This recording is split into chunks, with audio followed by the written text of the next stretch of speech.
WBC junior middleweight champion warns middleweight Gennady Golovkin that his brother Jermall is coming for him. Stay tuned.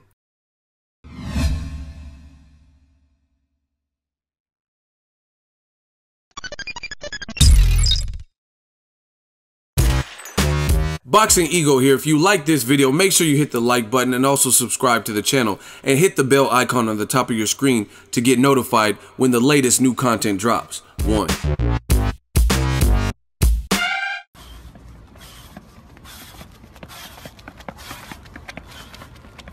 What up, fight world? It's your boy Ego and I'm back with some more boxing. Make sure you smash the like button, also subscribe to the channel for the latest and greatest. Thank you for the super chats. I'm going live streaming.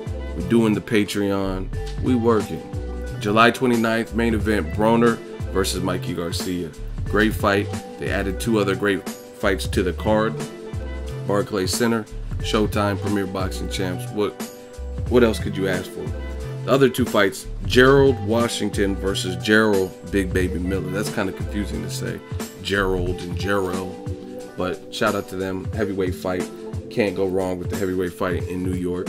And then also Jermall Charlo, who just recently moved up to middleweight after dispatching of his mandatory, #1 mandatory at 54, Julian J. Rock Williams, who just had a bounce back win and got a stoppage on the Robert Easter card.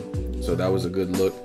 But Jermall moved up and he's fighting the #1 ranked WBC, kind of mandatory, but I guess this fight will establish the #1 mandatory.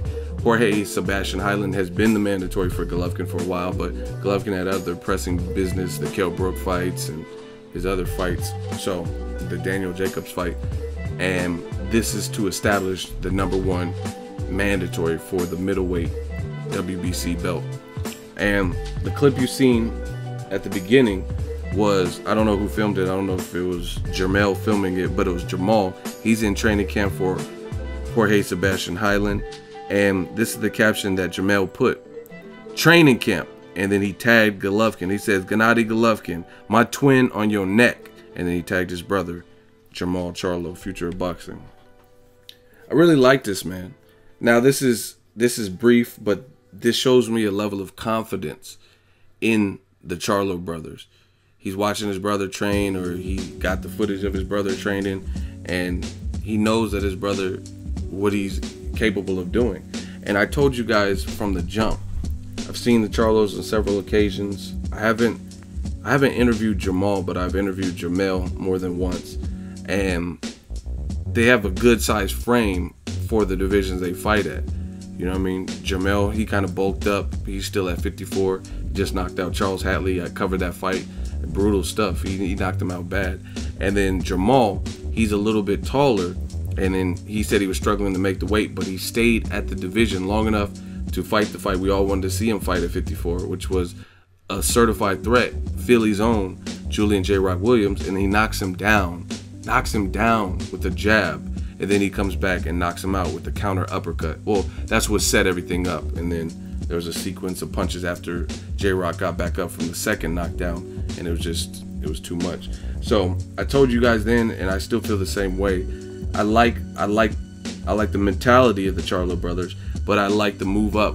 Since they weren't going to fight each other at 54, and one of them, the taller one, Jermall, was having some issue making weight, it makes all the sense in the world.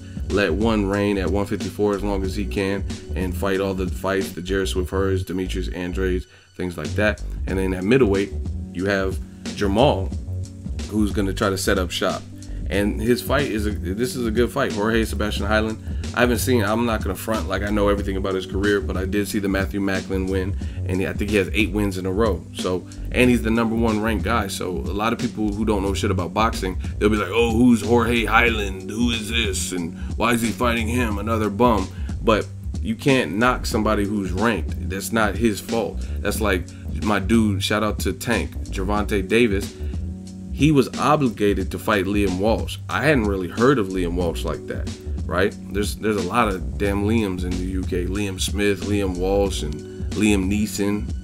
I don't know who you are, but I will find you and I will kill you. Taken and shit. But he was obligated. That's who was ranked within the sanctioning body of the belt that Tank Davis had.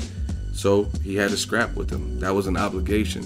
And this is no different. This is an eliminator for the WBC. And then you see Jermell repping for his brother and repping Lions Only. He's like, Triple G, my brother's on your neck. He's on your line. He's coming, basically. That's what, when someone's at your neck like a bow tie, that's what that means. That means that, like, they're coming for you. And this is, to me, this is I like the confidence. And this shows that, because again, the winner of this fight should be in line and the #1 mandatory for whoever has the WBC belt. Canelo and Golovkin are fighting September 16th for that WBC belt, right? And if Golovkin beats Canelo, then that will be his #1 mandatory. Now, I know Golovkin all of a sudden is said, oh, I'm thinking about retirement. My wife wants me to retire, this and that. So I don't know. He's also talked about moving up, or maybe a unification with Billy Joe Saunders would take place. Now, the only downside to me is this. First of all, I mean, if Golovkin beats Canelo, why would you retire? That doesn't really make sense, especially when they said they wanted to be undisputed. And shit is just now getting good at 160. Like I said, you have Jermall Charlo, who's now in the division, and he's fighting for a #1 spot.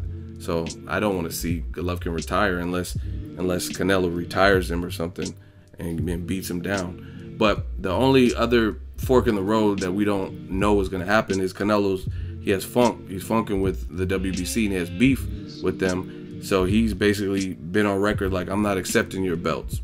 So that kind of a built-in excuse if Canelo beats Golovkin to not fight Jermall Charlo, who would be the #1 mandatory, if you don't accept the belt that he'll be the #1 mandatory for.